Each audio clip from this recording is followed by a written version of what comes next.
How to modify Audi Q5? Let's first remove the original car screen panel. Remove the connection behind the two flash keys.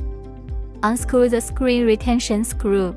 Remove the air outlet panel and air conditioning bottom panel. Remove the original car screen and host. Remove the CD panel of the original car. Connect the matching power cord we prepared to the original car CD. Install our metal bracket and fix it.